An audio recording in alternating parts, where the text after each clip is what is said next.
All right, welcome to this episode of Thundercast. Today we have Dr. Jon Mossey. He is a clinical psychologist. He's a inspirational speaker. He's a personal coach. Say hi, Jon. Hello, great to be here. Thanks for having me. Oh, you're so welcome. I'm glad you could make it. I've been on my list for well over a month now, and I'm glad you could make it. Let's jump right in here to some good questions. So, in your experience, what do you think is the number one issue that people share that's holding them back from being successful in life? I would say the lack of confidence. I mean, lack of confidence is one of the greatest self-imposed barriers that people have. And if you look around, there's a lot of people that they're walking around with a lot of self-doubt, and it comes from a lot of things. It can be from a lot of experiences. It can be from what people told you growing up. It can be from just not setting your day up properly, and giving yourself a chance to have wins. But I would say it's the lack of confidence that's the biggest challenge that I've seen. And that's one of the reasons I've made that one of the niches that I've carved out for myself, is because I know what it's like to have that. It's personal to me because I know what it's like to be someone that has a lot of doubt and, maybe wasn't the most confident person in the world. And of course that leads to a lot of, bad habits and people pleasing and things like that. So knowing what that's like, it's a personal thing for me. And I've seen a lot of other people. I can identify it. I can, see it in people's body language, and it's just something that really holds people back from really getting what they want and excelling. Do you think that lack of confidence comes from early childhood traumas, maybe from bad parenting or events that happened to us when we're young? It potentially can. Absolutely. I mean, it's not that every single time, but, in a lot of cases, sure. It's, when we have negative things happen or people treat us badly, inevitably it's going to affect our feelings of self-worth and those core beliefs that we have. Things like depression and anxiety, they come from negative thoughts. They call it the negative cognitive triad, which is the triad is three things: thoughts about self, world, and future. And so when you develop those belief systems from early on based upon those experiences of what people tell you, what you're surrounded with, and oftentimes what we grow up around, we become, or sometimes we become the exact opposite, but a lot of times we become that. And we start to believe those things until we are able to carve out other things or find other people or other experiences that can make us think otherwise. But yeah, definitely early childhood trauma can set the stage for having a lot of negative self-talk and negative thoughts about self-world and future, and certainly having a diminished sense of self-confidence for sure. So if someone has self-confidence issues, maybe self-esteem issues too, probably related, what would you tell them to break that cycle? Because it's usually a conversation in one's head, right? Right. I think one of the greatest things that people miss the boat on is they don't treat themselves the way they treat other people, and they don't keep the promises to themselves the way they do to other people. And confidence comes from doing the things that you say you're going to do time and time again until they become a habit. They say, in the one thing by Gary Keller, they talk about how to have something become a habit, it takes 66 days for something to become a habit. And after a while, it starts to become second nature and starts to take up less bandwidth in your mind. And I think if you make that habit, that's why you see people doing 75 hard and feeling more confident, because they kept that promise to themselves for 75 days, which is more than 66 days. And so when you keep the promise to yourself time and again, you realize that, yeah, I can do this. I can call my shot and I can carry it out. And not only that, but realize, what, I'm valuing myself at the same time. And that's the thing. People don't do the things that, to show themselves that they value themselves. And it's a cognitive dissonance thing. If you're doing a behavior that shows that you value you, cognitive dissonance means our attitudes and our behaviors are different, and that's uncomfortable for us. So if our behavior is showing that we're doing self-care and we're doing something positive, our attitude has to shift to match that. That is awesome advice. I had heard something similar. Like if you're looking to date a high value person, you have to treat yourself high value first, right? Sure. Build that. Yeah. People take a cue of how they're going to treat you from how you treat yourself and how you respect yourself. Absolutely. I have heard similar advice before, and it's funny. The second you said it, it rang so true for me. I've had personally, in my life, I just thrown myself onto the bus just to make everybody else's life easier. And that is like a one-way trip to self-sabotage, Oh yeah. I absolutely know what that's like, being the people pleaser, being the nice guy, be the guy that everybody likes. And and you do all these things, and then you wonder why it's not getting reciprocated, why that girl isn't going to like you, why that girl isn't going to date you after you did this, that, and the other thing for them, or you did all these people a favor and you wonder why it's not getting reciprocated in some way. And because we have those expectations because we want to people please, we want that approval so badly, we put ourselves out there, and all it ends up with is resentment, because you end up with resentment toward the people for taking advantage of your good graces, and then resentment towards yourself for allowing it to happen. Right. And so you have that resentment towards yourself, and there's the old phrase, anger turned inward is depression. And that's what happens because of that resentment that you have, towards you. Right. Takers have no limits. Yep. Takers have set limits because takers never will. Yep. Absolutely. That's right. Wow. It's all so funny. I just remember someone once saying to me, I was really burnt out and I just had no more to give. And they're like, look, you can't take care of other people if you can't take care of yourself. I mean, truly, yep. Right? Absolutely. I thought that was really powerful. So, all right. So you work with a lot of people, and obviously you have all kinds of privacy stuff, but is there a story you could tell us anonymously of a great success story you've had with working with somebody whose maybe self-confidence wasn't quite where it needed to be, and then that you worked with them and they had some massive success? Yeah, there's definitely been multiple people that came in lacking confidence. I had one middle-aged man who was, probably right around my age, in his mid-late 40s, and he was just kind of stuck in a period of his life. He was a stay-at-home dad, and he didn't have a lot of things going on in his life that were really, he wasn't giving himself and didn't have things around him to give himself many wins. And so, confidence is memory of past successes and past wins. You get to decide what the wins are.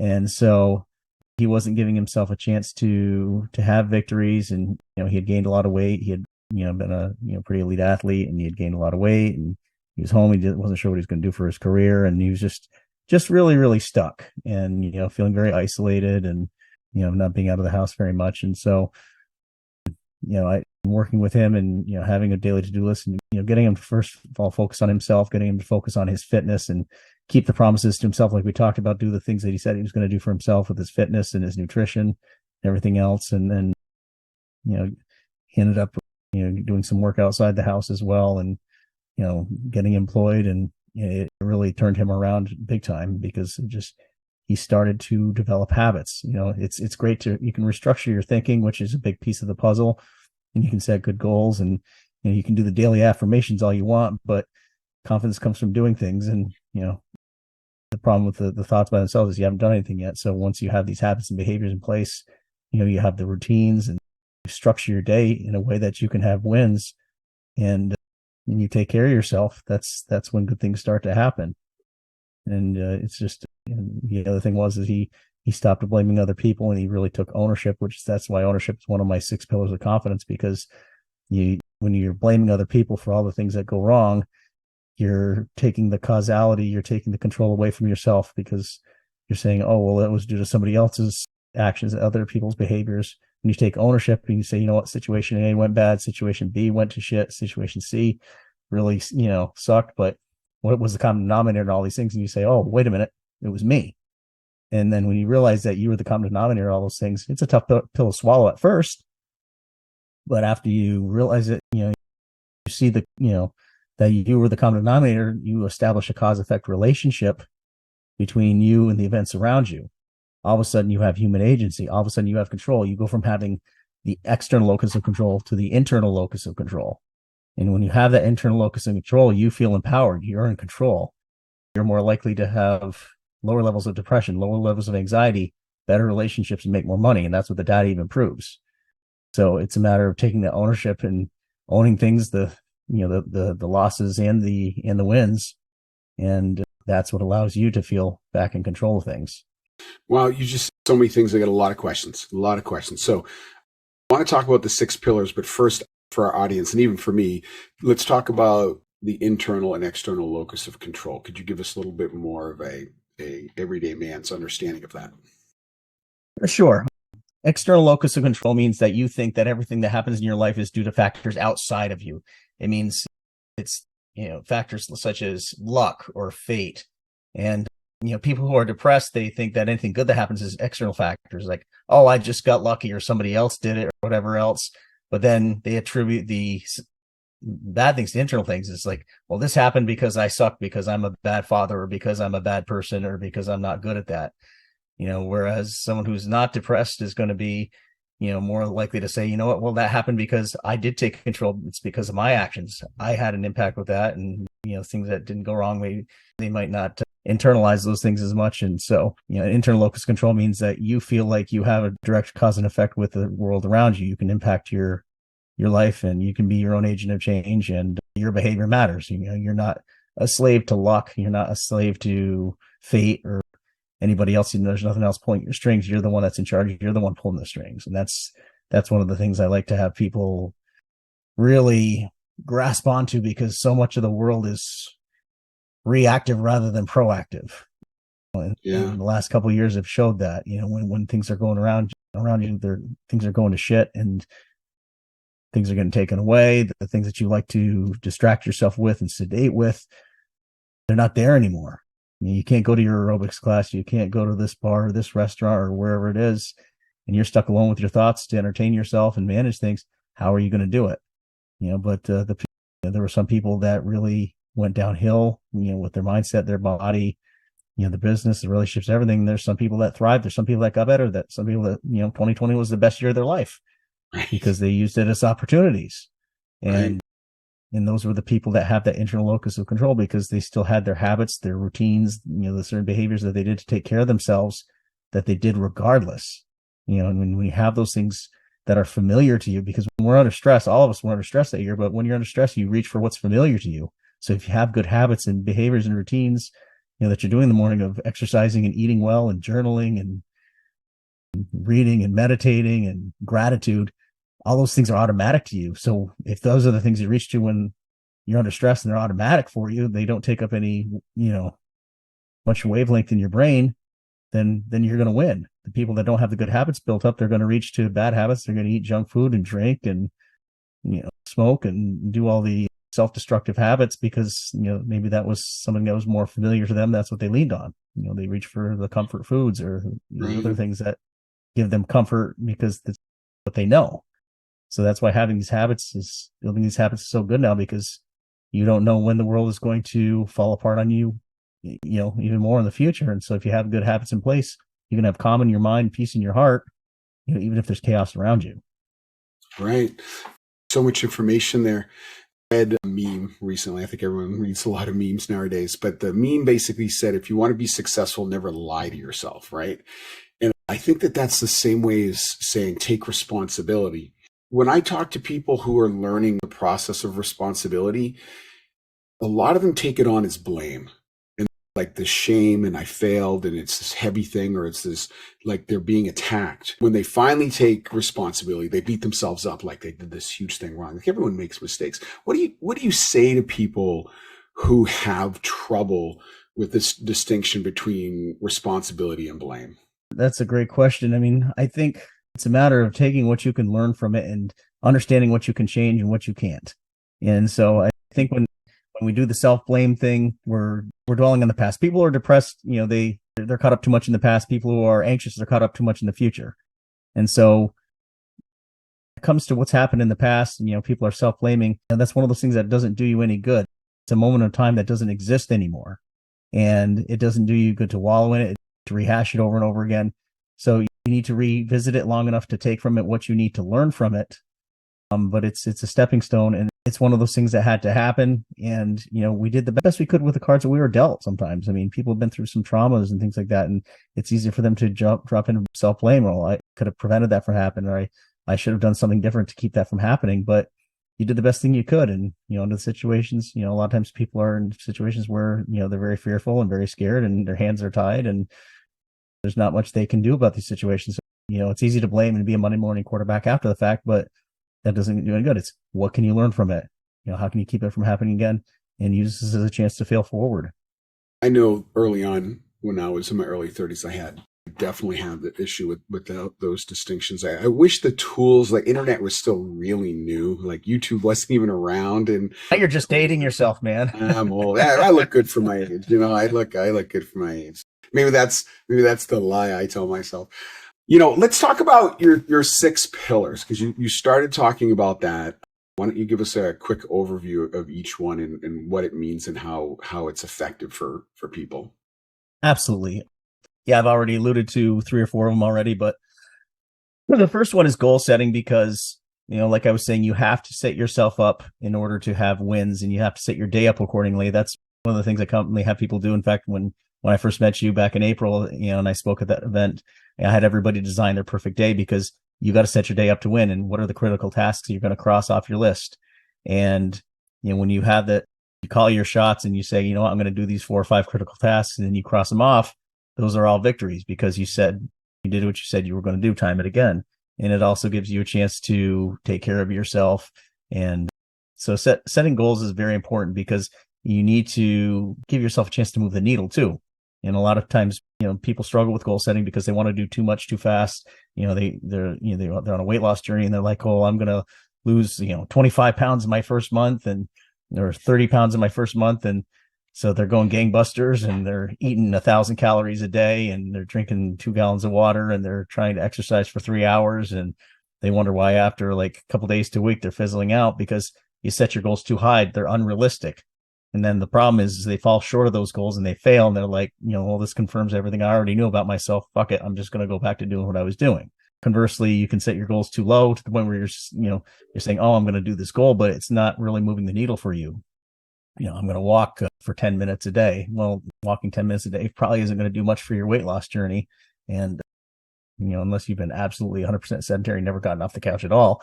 But, to walk 10 minutes a day, that's not going to move the needle. It's a goal. And, some of the things can keep busy. The difference between being busy and being productive.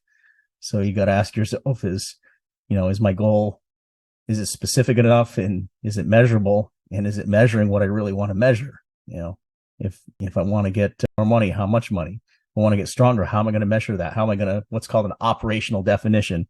How am I going to measure if I'm getting stronger? Is it how many times I can bench press 225? How much I can squat? How many reps I can do of a certain weight? How much weight I can do on my max? How are you going to measure that? And is it going to have the right kind of validity where what you're measuring is actually, are you measuring what you want to measure? And so being able to set the right kind of goals is absolutely important because if you can set the goals and make them, those are wins, confidence, memory, past successes. Let me ask you a question before you go on, because there's so much information here. So I read that when you set a goal and you complete it, accompanied by a dopamine hit, which helps us reinforce behaviors. Is that true? Does that work? And that's why even small goals that you have success with can help you build toward larger goals? Absolutely. I mean, success is like interest, it compounds, and you start to get a domino effect that happens when you complete things and you have, success and confidence. Going back to Gary Keller and the one thing again, when you knock down a domino, that it's capable of knocking over the next domino that's 1.5 times its size. And it's the same thing with reaching goals. You reach that one goal and you build confidence, and you reach the next one and you build a little more confidence. And, you best predict your future behaviors, past behaviors. So you look back and you're like, yeah, well, if I did that, maybe I can do this. And you show gratitude towards yourself. And everybody's #grateful, but it's the gratitude towards yourself that can really carry you forward, because you look at all those things and you look back and it's like, yeah, I knocked down that domino. I knocked down that domino, and even though you're not where you want to be, because everybody's too focused on, I'm not there yet, but you got to look at how far you come. And so, having those little goals that you meet, it definitely gives you that dopamine hit, and it's going to make you more confident going forward. I mean, that's why, like in sales, they said, what's the best time to make a sale? Right after you made another sale. Right. That's absolutely true what you just said. That's brilliant. All right. What's your second pillar? Second pillar is self-talk.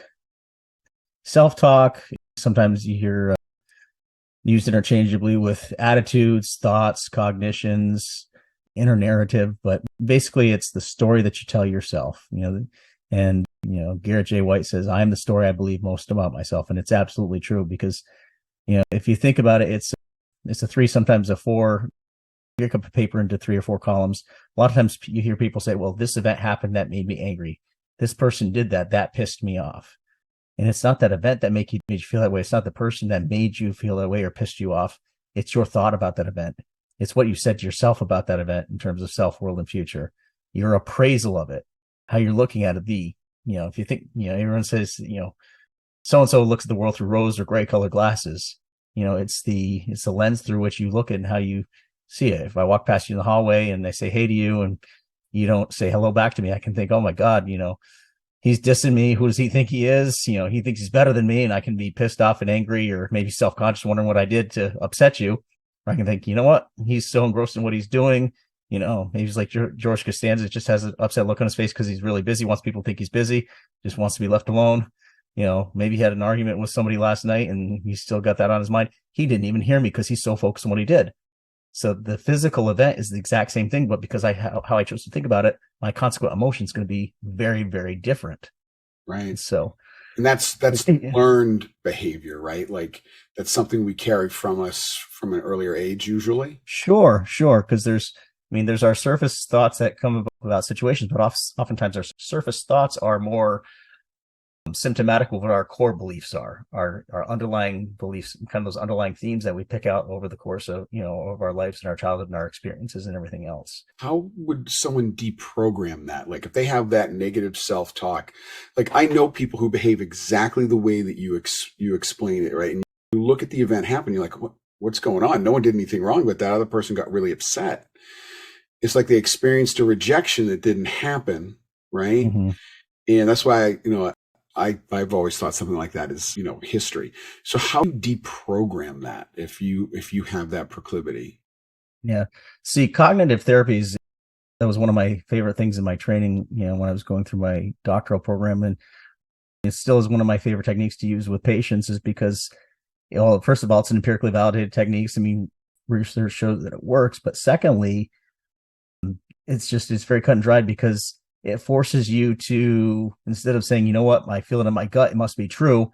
It forces you to think about things like a good scientist would. You take an empirical approach to managing your thoughts because, the first thought that comes in our mind isn't necessarily the best one. We've all taken the first thought that came to our minds in a situation and we've run with it and it didn't work out for us. And sometimes people punish themselves for the thoughts that they have come to their mind, and you can't. I mean, you can't control the thoughts that come to your mind. Where your responsibility comes in is how you manage it and how you run with it. And by taking the empirical approach, you say, okay, well, I'm taking a college course and maybe I fail this one test or one quiz.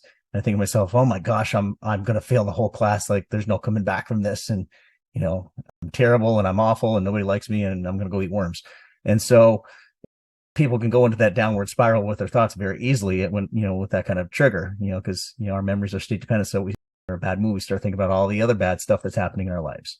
So to break it, we have to look at the data and say, okay, well, what evidence do I have for this thought that I'm going to fail this class? What evidence do I have for? What evidence do I have against? What is a different way I can think about the situation? What's a different story I can tell myself that's going to allow me to have what I want and feel differently about this situation? And it takes a lot of practice, and so, I mean, another common example I give is you see somebody that's generally not a pleasant person. They're walking around being mean to other people. They insult other people and they're nasty. And initially that kind of person makes you angry and you want to get back at them and get those feelings of anger when you hear them talking or treating people a certain way. But then if you stop and you think to yourself, you know what, as a person who acts that way, is that a happy person? What do they have going on? What's going on in that person's life that's, making that happen that way? If they were a happy person, would they be doing these kind of things? And if you stop and think of it that way, it's like, okay, well, no, probably not. So, hurt people, and that person is a hurt person. They're walking around that way. And so because of how you change your thinking about it, you're dissecting your thought and changing it differently. Once again, same physical event, but you go from a place of anger to a place of empathy, even with a person that most people would consider maybe hard to love. That's brilliant.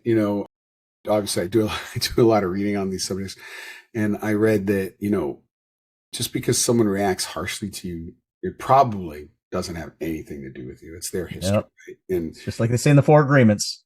Right. And when you make Don't take anything personally. When you make that connection, it lowers your emotional reaction, right? And hopefully, I wish I was that enlightened, but hopefully you get to the point where it never causes an emotional reaction in you. How does gratitude play a part in reprogramming that thought process? Oh, gratitude is huge. Well, first of all, like I was saying before, if we show gratitude towards ourselves, we look back and we see all the things what we've done to get ourselves in a position where we are. Maybe I'm the person that's, entering into a rehab, and, I see all, this uphill battle for coming back from, addictions and getting my life back in order. But instead, if I look back and say, you know what, I did the hard part and I walked through those doors, I'm grateful to myself for that. I'm grateful to the things that I've done up to this point. Maybe I haven't lost the weight I want, but, I'm grateful to myself for the steps I've taken so far to lose weight, to exercise, to take off some of the weight, to put myself around the people that can help me.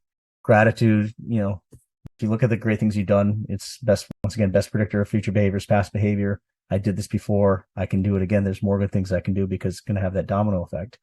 The other thing is gratitude is diametrically opposed with all the other negative emotions that we can have. It's impossible to be grateful and anxious at the same time, grateful and depressed at the same time, grateful and angry at the same time. It's impossible to be both at the same time. So, if we're feeling really angry and, that's, you hear Tony Robbins say it, I've heard a Buddhist monk say the same thing, is anger is oftentimes it's me fussing about me. I asked the Buddhist monk here in the area one time and said, why is it that we get so pissed off about little things like someone cuts us off in traffic or the line at Disney is too long? But in my case, when my son was really sick, he was a premature baby when he was first born, and very, very stressful, but I kept my shit together. And he's like, because in the case of where it was with your son, it wasn't about you. You were concerned about him. Someone cuts you off in traffic, you're waiting too long in line, it's all about you. And so in that situation, if you're not fussing about you and you stop and say, what are 3 things or 5 things you're grateful for right now? That's the best way to combat that negative emotion, anger, depression, anxiety, whatever it may be. So it's like an immediate antidote. You just said something that I want to ask you a question about, because someone cut you off in traffic, right? Road rage. Yeah. I feel like it's really common. Like, I don't even feel like myself when it happens. And I have to remind myself, it's like, you're not even going to remember this in 10 minutes, right?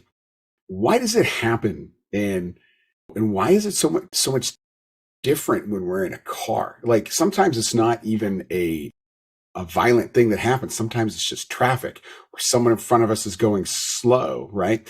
And I'm asking this question because I know I know a couple of people who have, like, they're amazing people, but when you're driving with them, it's like, all right, is my seatbelt on? Like, and they get triggered. Why does that happen? Why is that experience so much more different than regular anger? And like, how would you combat that? We make it all about us. It's, when there's traffic or someone cuts us off or, maybe there's an accident, they should know that I'm in a hurry. They should know I'm this. They should know I have this place to go. And we think because we have an agenda to not be held up at all, we think that our agenda is everybody's agenda. And we don't realize that everybody else has their own agendas trying to do things and get through life too. And so once again, it's me fussing about me.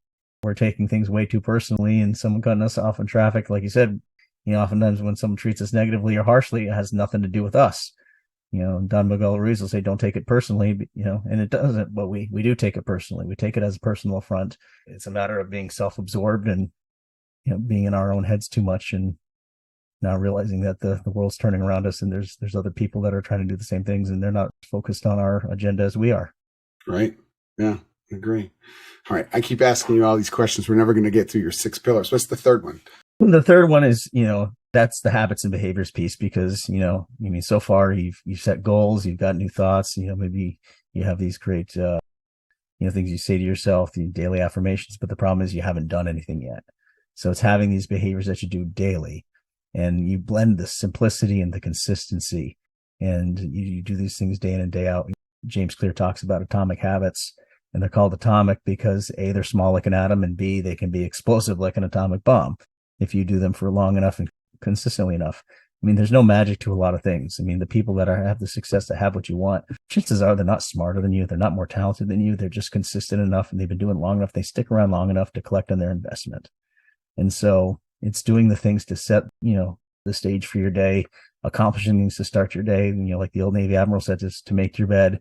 So, you're accomplishing something right off the bat. You're going out and you're exercising, you're taking your greens, you're taking care of yourself, you're getting your exercise done, you're reading something long enough so that you can share it with somebody else, or, either call somebody, tell them, write it down, put it in a post. You're sending, messages to other people, to your significant other, to your children, to your parents, expressing gratitude, you're meditating, you're doing things to affect all those 4 major areas in your life, brain, body, relationships and business. And when you do that for yourself, you're accomplishing things right off the bat, and it primes you. Like you said, it gives you confidence. It gives you those dopamine hits, makes you feel good, prime going to the day because you got that momentum.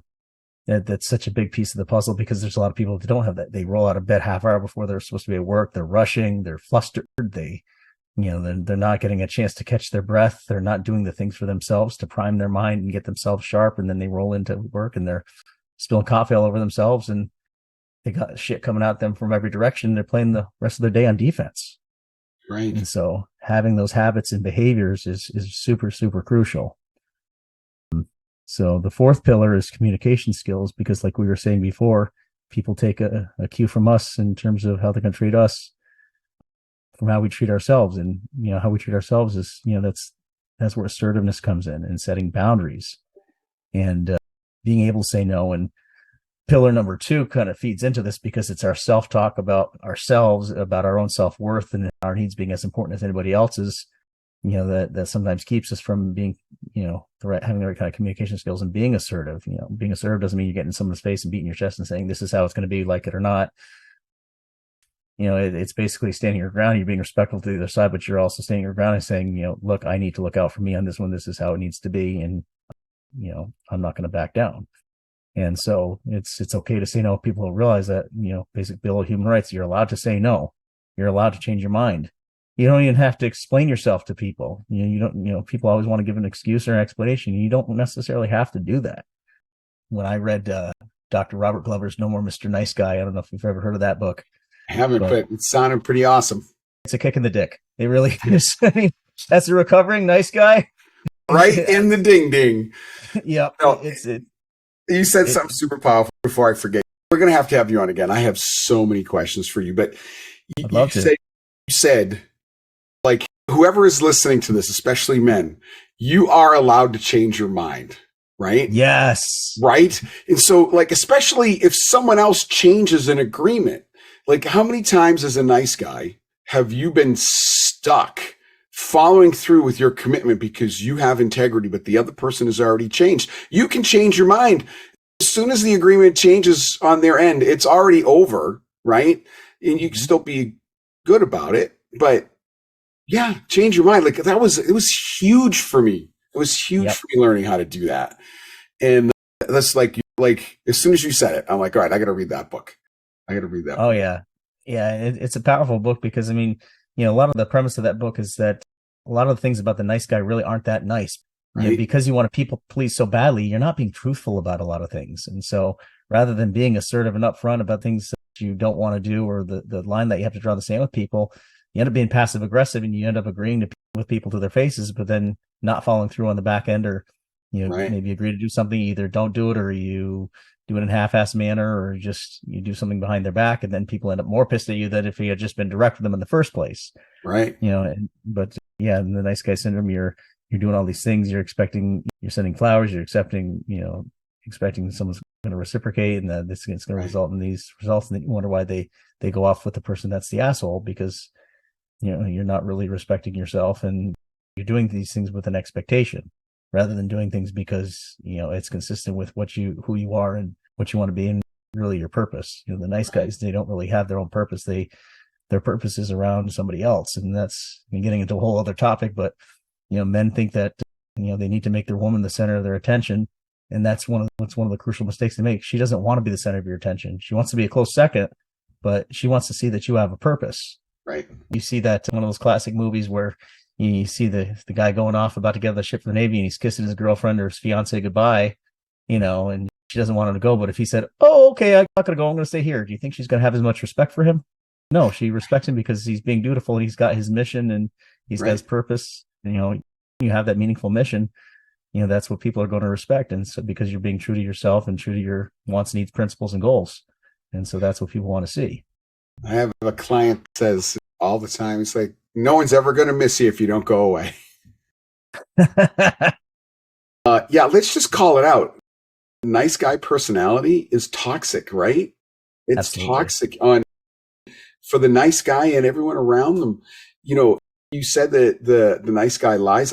I couldn't agree more, because the biggest lie that nice guys tell, and I'll include myself in that, is we're not being honest about how we feel. It's like we're hiding the anxiety, we're hiding the irritation because we're afraid of the rejection or the response in the other person. Right. We're afraid they're not going to value us if we tell it like it is and how we really feel. Yeah. People value you more when you go away. I don't want to be around you, because all of a sudden they want to be near that. I don't quite understand that dynamic either, but it's more true. They respect the authenticity, and that's the thing. That was a hard lesson I had to learn starting probably about 4 or 5 years ago, because you can't please everybody. You go around trying to please everybody and end up pleasing nobody. I just thought of a big question for you. What creates the nice guy? It's a trap, isn't it? Where does he come from? Because he's definitely not born. Probably catch a little bit of flack for this, but some of it comes from what mothers are lacking in their lives, and so they're telling their sons to do certain things. They're telling their sons, "Oh, well, go put her on a pedestal and go do this and buy her flowers and chocolates and cater to her and everything else." And I think sometimes because that's what mothers are maybe missing at that stage of their lives, and not getting that kind of attention and adulation and everything else. Right. And so they're training their sons to do that, and then their sons go out and do that thinking, "Oh, well, this girl's going to respond to this the way my mom would," and then they're like, "Why isn't she?" She just ran, she ditched me and ran off with the quarterback of the football team who treats her like shit. Why is that happening? And I think it gets born because that message is kind of sent to them sometimes early on that, if you're good to people, treat other people how you want to be treated. And if you do that kind of thing, it's going to come back for you. And I don't think it necessarily does. So I think it can definitely be part of the upbringing, and then other negative experiences that we had going on, early traumas, and people become people pleasers because it's a protective thing. And, you're living with an abuser and you're walking around on eggshells. You've got to appease them all the time in order to not get abused further. It's a protective mechanism for you. But the problem is, I've used this analogy before. It's like a seatbelt. It's protective for you, for a while, like you're in a car and you get in a crash, it's protective for you. But then later in life, it's more analogous to when the car is flipped over and it's leaking fuel and the car is about to explode and you've got that seatbelt on still and you can't get out of it. And now it's holding you back. Now it's a risk to you. And it's the same later in life, the same way you were a people pleaser before, or maybe you set boundaries to keep everybody at arm's length. And, that was adaptive and kept you healthy and alive even before. Now it holds you back because keeping people at arm's length is going to make you isolated and lonely. And being a people pleaser is, going to keep you from getting the respect from other people that you want. So the early habits that we have early on, the tendencies we have early on that are protective, become counterproductive for us later in life. I asked that question for a reason. I do know so many nice guys. I know a lot of them, and they're good people. But being a nice guy has such a stigma. And I'm not saying I don't want to validate that behavior either, but it has such a stigma. Like people like, "Oh, there's something wrong with you and it's your fault," right? Against that blame thing. And I think, like every other personal growth challenge that people have, is it's a process, right? Because you have to go through this realization that there is something wrong. And then you have to acknowledge that you have that problem, and then you have to start working on it. And I think because of the stigma, people are afraid to admit that they're doing it, right? Right. Like, I'm a good person, not a nice guy, right? It's funny, the words are. Oh, but that's the big thing right there. Is there's a huge difference between being nice and being good. Right. I agree. And that's what a lot of people don't realize. They think because they're a nice guy, they're doing things good, but being nice and being good are two different things. I mean, a nice person is going to say things to your face to appease you. A good person is going to tell you what you need to hear, even if it's ugly. Right.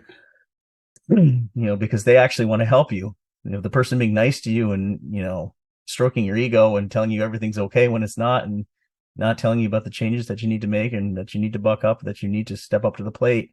That's not going to help you. The good person that actually cares is going to be truthful with you and hold you accountable. Right. So there's a huge difference. A lot of people talk about them interchangeably, but they are far from interchangeable. Those people are rare, and we always, they always until we learn what a value they are, we chase them out of our lives. Yep. All right. I keep asking questions, but let's get on to pillar 5 and 6. So pillar 5 is physical fitness. And the reason that's so important is basically it's you versus you. It's the thing that you can control. And it's something that, it's the best. It's one of the easiest, I shouldn't say easiest, but most straightforward, simple ways of doing what you say you're going to do in terms of the goals you have, because there's nothing else that can get in your way. It's up to you to decide if you're going to put the food in your mouth or what kind of food you're going to put in your mouth. It's up to you to decide if you're going to carry out the workouts.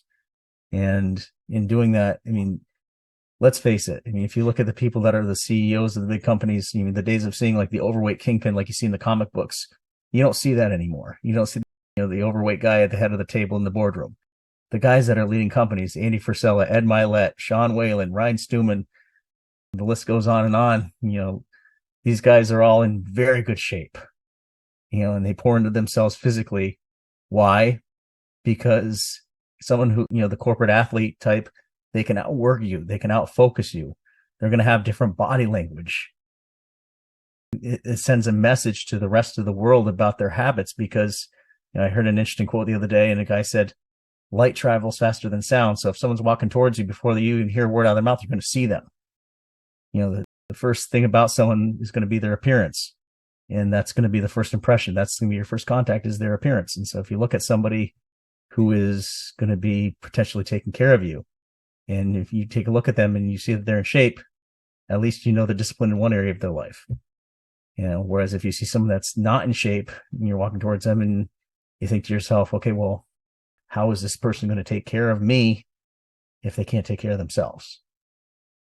And so the physical fitness portion is huge, not to mention all the benefits that you have, the endorphins and everything else. And when you exercise, and the improvements in mood, improvements in sleep that you have, when you take care of yourself properly, when you sleep better, your incidence of depression and anxiety is much less. So, the list goes on and on, but taking care of yourself from a physical standpoint is absolutely paramount, with confidence. And then the last one is ownership, because that goes back to the internal and external locus of control, like we talked about before, and realizing that we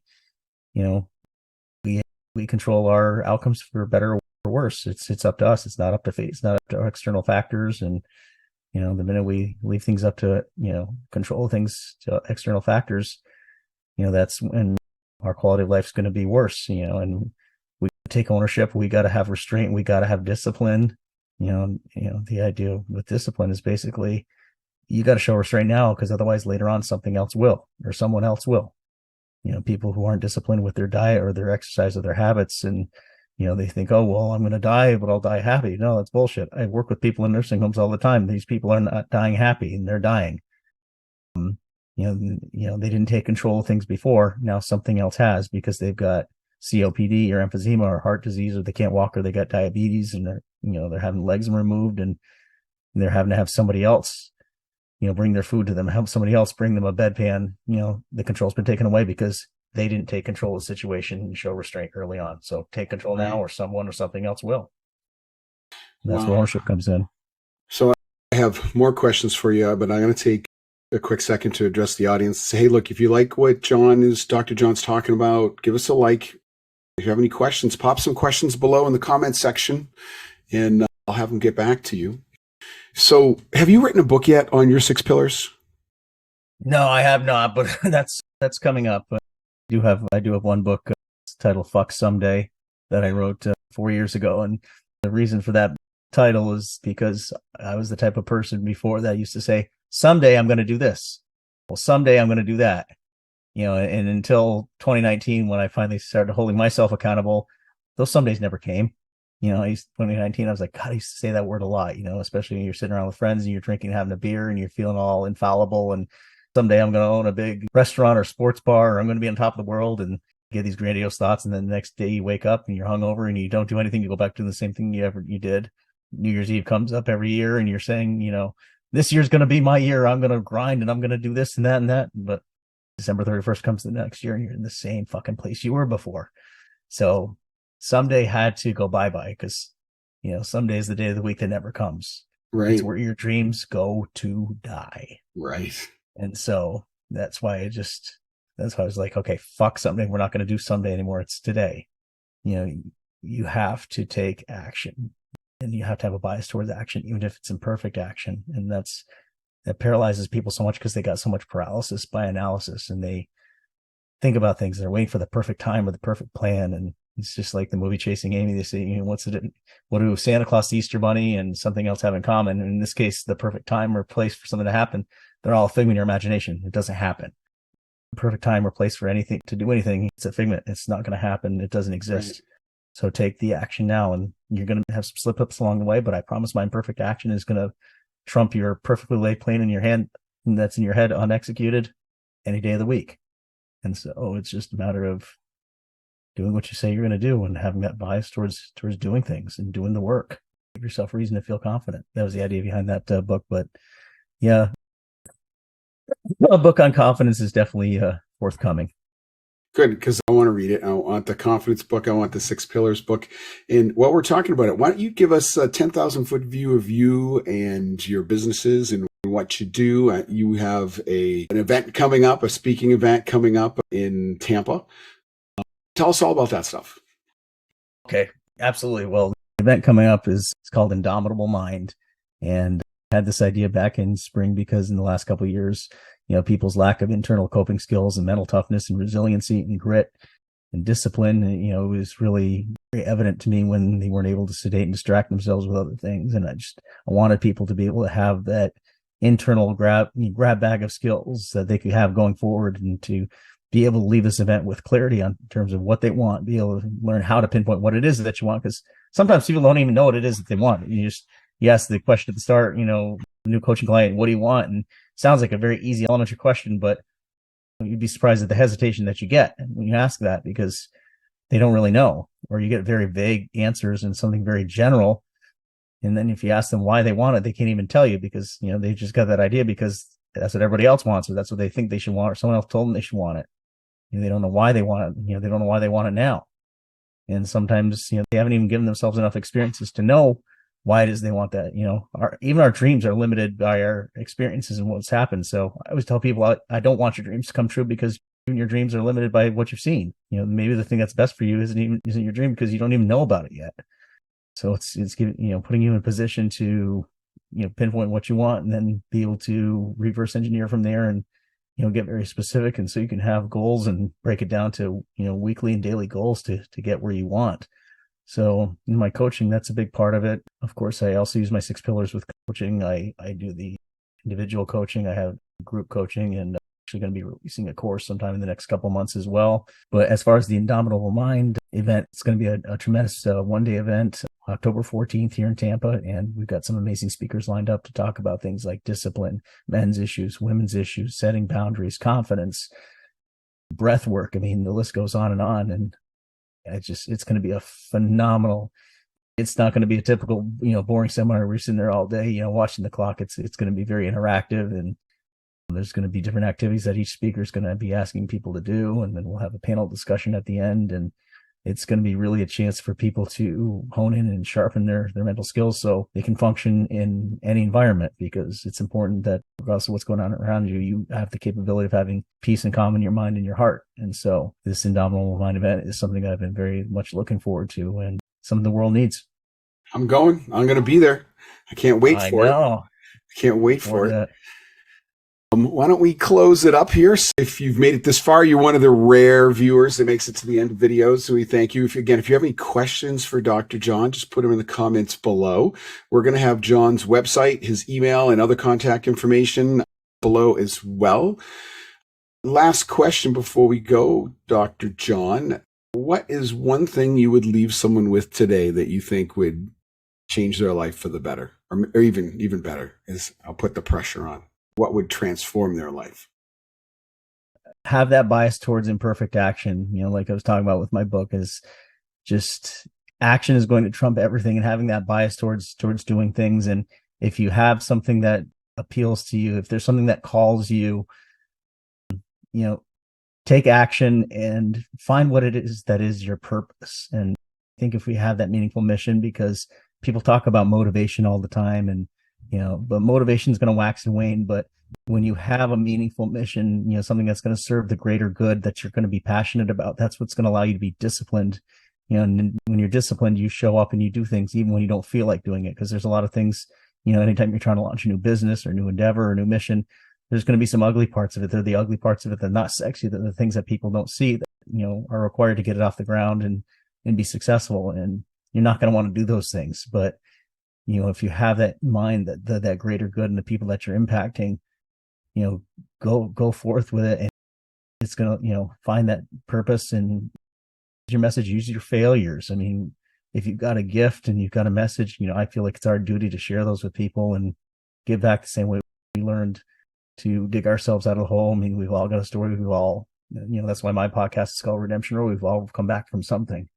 And so use those tools that you used had to come back from, what it was that you went through, and use those to help other people. So awesome. So many amazing pieces of advice and so much good information today. Dr. Jon, thanks for bringing the thunder. Everyone, we hope to see you again soon. Thanks for having me. It was a blast.